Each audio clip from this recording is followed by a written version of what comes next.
$10 es el total han esperado incremento al salario básico unificado que regirá a partir del 1 de enero del 2025. ¿Cómo han tomado esta decisión que fue impuesta por el Ministerio del Trabajo una vez que no se pudo llegar a un acuerdo como normalmente ha ocurrido en los últimos años, al menos desde lo que yo recuerdo, no pudo lograrse este acuerdo entre los trabajadores y los empleadores, y son $10 el incremento, que no beneficia tampoco a todos los trabajadores, sino a un pequeño grupo de obreros.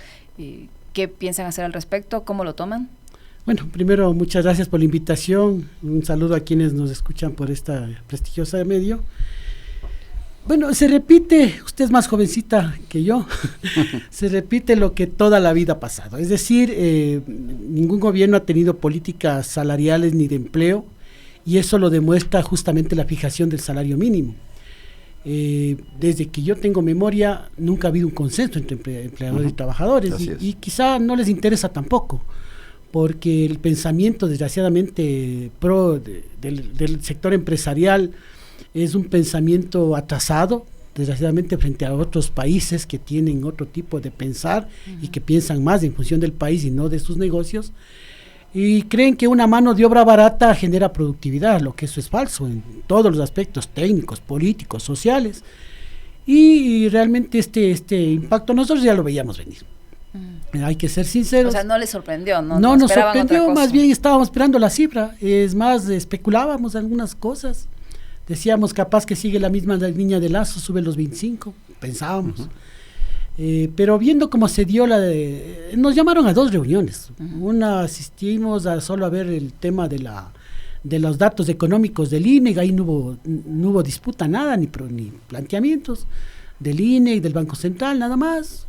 Nos fuimos. Pero esos datos aparentemente eran buenos, lo que hacía pensar que el incremento iba a ser mayor. Claro, o sea, aparentemente, pero sí veíamos como había cuestionamientos, también hubo cuestionamientos de nuestra parte a los datos que hacía el INE, porque acuérdese usted que el INE vivió una etapa de falsedad de documentos, porque se hacían por teléfono, en la pandemia mismo reflejaron cifras que no existían, y yo creo que no se han arreglado todavía hasta ahora el tema de esto. Y lo digo porque acuérdese que también los trabajadores del INE hicieron una protesta frente al tema que estaba pasando. Bueno, frente a esto, la segunda reunión se llamó para ya presentar las propuestas. Nosotros llevamos un documento en donde conjuntamente con el Instituto de Ciencias Económicas de la Universidad Central lo elaboramos, un documento técnico, social, político, que nos permitía por lo menos discutir y debatir la posibilidad. Pero, ¿y en ese documento cuánto pedían ustedes? Bueno, nosotros estimábamos decíamos que para salir del punto de partida deberíamos primero poner el costo de la canasta vital, que era el canasta de la pobreza, que eran los 560. ¿Y por qué lo hacíamos? Porque si bien en el 2008 se estableció en la Constitución, digamos una especie de principio de fórmula, donde decía en la disposición 25ª que el salario básico tiene que propender a la canasta básica, es decir, que los 460 que hoy teníamos tenía que llegar a los $800. Claro, no se ponía tiempos, pero se suponía que se iba a establecer una metodología adecuada para poder llegar a eso. Han pasado ya 14 años, me parece, del 2008, 16 años del 2008, y todavía no hemos encontrado esa fórmula que rige en la Constitución, es decir, todos los gobiernos no han hecho nada para poder respetar lo que mencionamos en el 2008. Y yo les hacía acuerdo que el primer gobierno que tuvo, el primer ministro que tuvo Correa en el 2008, que fue el doctor Antonio Gagliardo, ya llegamos a un acuerdo. Pero había ya un modelo, digamos, de discusión de salarios donde primero se llamaba las comisiones sectoriales, en donde agrupamos de 120 a 22 comisiones sectoriales. Estas comisiones sectoriales tenían la característica de tener un salario más alto que el salario básico. Es decir, porque se premiaba de alguna manera la mano de obra calificada. Claro. Entonces, se discutía más o menos en el mes de junio, estas comisiones sectoriales, los 22 representantes de las comisiones sectoriales de trabajadores y de empresarios, se ponían de acuerdo y había, por ejemplo, el 5% más encima del salario básico que salga.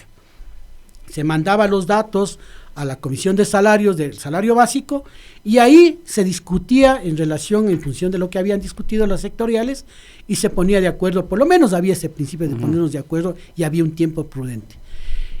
No se llegó a un consenso, estuvimos aproximados, sí, pero más bien se dio una discusión más técnica en ese punto.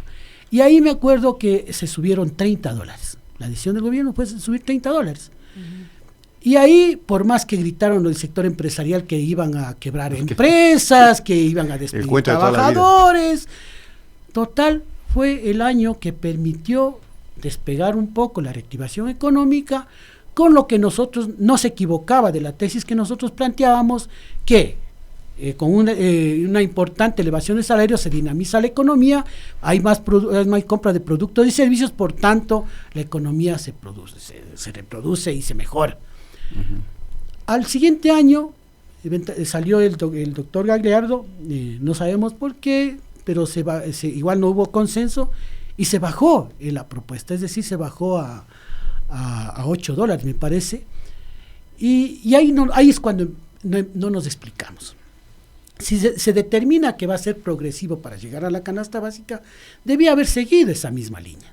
Obviamente, si eso es una decisión técnica, pero usted se Claro. olvida que Edwin, que lamentablemente los incrementos salariales son fruto de una decisión política. No, por eso le digo, pero el tema es que si tenemos una decisión política de que para partir, digamos, teniendo un poder adquisitivo adecuado, debíamos llegar a la canasta básica.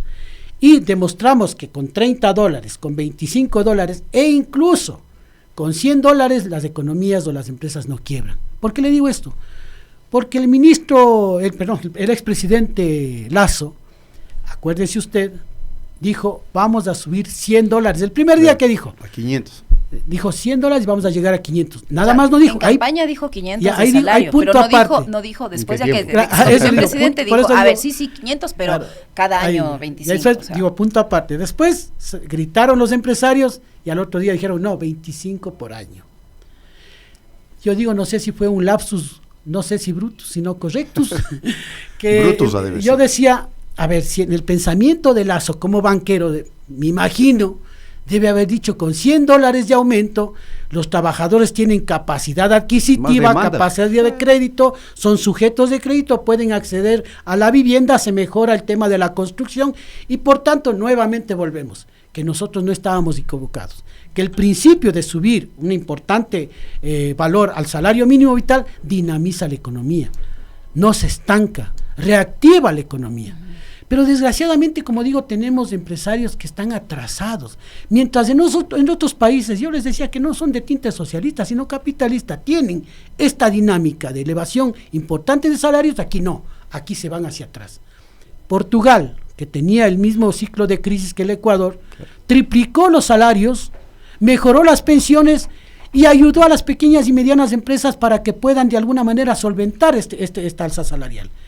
Es decir, y creció en los 13 primeros años que se subieron los salarios, subieron a más del 3% del Producto Interno Bruto. Entonces eso nos da la medida que no hay equivocación en las tesis que nosotros proponemos. Es más, nosotros en el último punto de las conclusiones que hicimos con el Instituto de Ciencias Económicas y que presentamos esto, en el último decimos como conclusión, 2 conclusiones. El estancamiento productivo mejora la elevación del salario, mejora el estancamiento productivo porque a mayores ingresos implica una mayor demanda de bienes y servicios, lo que dinamiza la economía. Segundo, lo más importante, la inseguridad, porque a un buen salario convierte al trabajo honesto en una buena alternativa competitiva en relación a las ofertas de la economía ilegal. Es decir, se golpea el tema de inseguridad mejorando el tema salarial. Pero aquí esto no se ha querido entender. ¿Ustedes creen que con $10 se reactiva la economía? ¿Ustedes creen que con 30 centavos que significan diarios los 30 días que ni alcanzan para pagar el pasaje se reactiva la economía? Nosotros decimos no.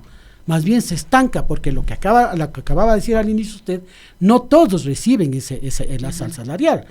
Porque recibirán los que ganan 460. El que gana 465 recibirá 5 y el que gana 470 no recibirá nada. Ya, porque tampoco en las comisiones sectoriales no es que haya habido el alza salarial. Entonces, ¿qué pasa? Congelamiento salarial. Por eso nosotros decimos un alza general de salarios.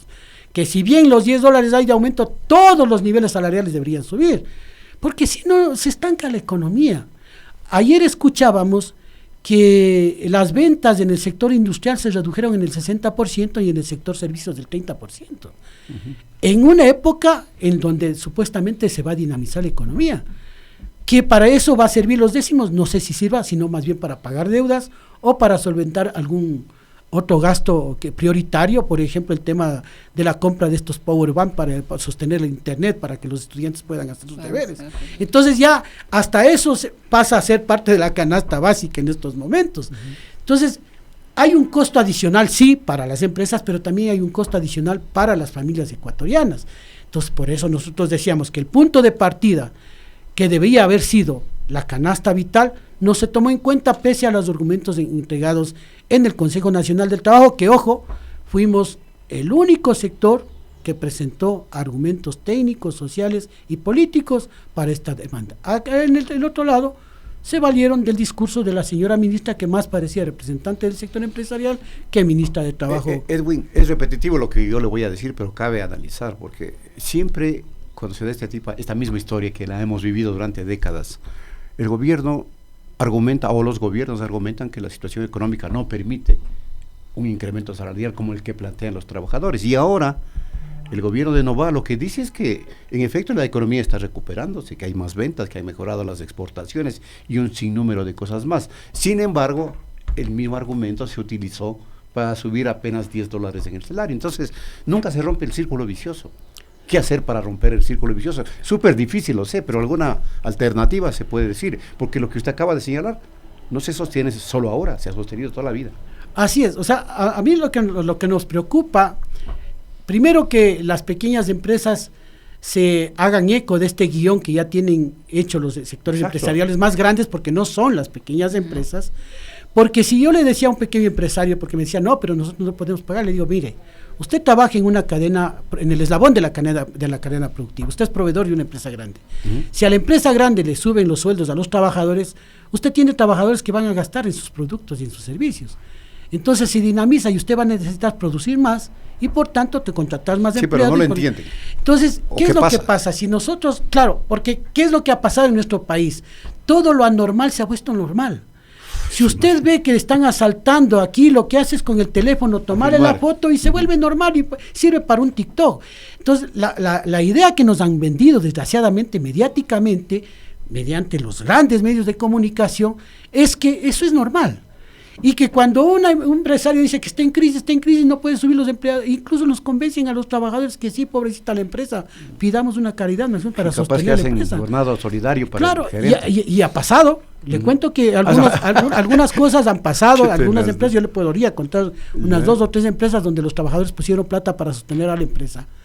Pero lo más irracional, si se quiere, es que el país no tenga una política de sostenimiento de las empresas. Exacto. Cuando recién en septiembre se nos fue una empresa donde yo trabajé casi 26 años, la General Motors, y que nosotros protegimos en la época de Lucio Gutiérrez para que le bajen los aranceles a las partes y repuestos de CKD para ensamblar el vehículo, protegimos esa industria.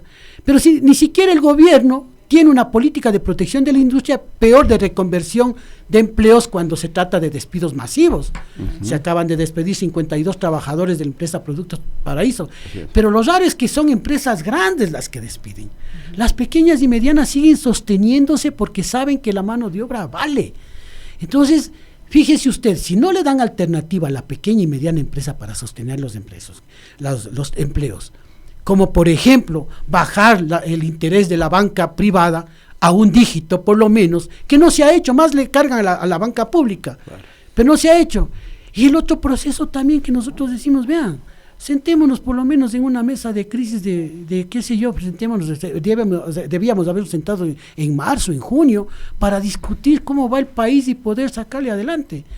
Pero como digo, no les interesa, porque han sido el uno, empresario de la banca, que ha favorecido a la banca, y que la banca sabe decir que está saludable. El otro empresario, en donde la misma revista Vistazo menciona que ha crecido bastante. Y más aún, que se ha protegido a la industria grande, claro. La economista Vilma Salgado, nuestra amiga, decía que 500 deudas hay de las empresas grandes, 1.906 millones de dólares. Eso deben, eso les hemos condonado nosotros como ecuatorianos. Más de 20.000 millones de dólares en exoneraciones. O sea, imagínense 20.000 millones de dólares que se les ha perdonado y ellos no han hecho nada. Primera vez que se les quitó el subsidio de la electricidad porque ellos habían prometido que si les subsidiaban la electricidad, sostenían los empleos, pero no lo hicieron tampoco. Tampoco funcionó. Entonces, esa oferta. como digo, se les ha ayudado a la banca, se le ha ayudado a la banca y a las empresas condonándoles multas, deudas e intereses. Y ahora también con esta ley que salió recién se les está ayudando, pero ellos no han hecho mella por sostener los empleos ni por tampoco mejorar la situación de los trabajadores. Pero es un hecho, Edwin, que ya está definido este incremento y va a ser $10 y ahí no sé qué más se puede hacer desde el lado de los sindicatos de trabajadores. ¿Qué va a pasar? ¿Qué van a hacer? ¿Cómo van a manejar esta situación? Bueno, nosotros porque seguramente habrá inconformidad entre los trabajadores que esperaban algo más. Disgusto. Tenemos una convención el 11 de enero en donde se decidirán qué acciones. A mí me dirán, están locos de hacer una huelga nacional, pero ¿qué nos queda? Además que ya le queda un mes un poco más a este gobierno que ya va a salir.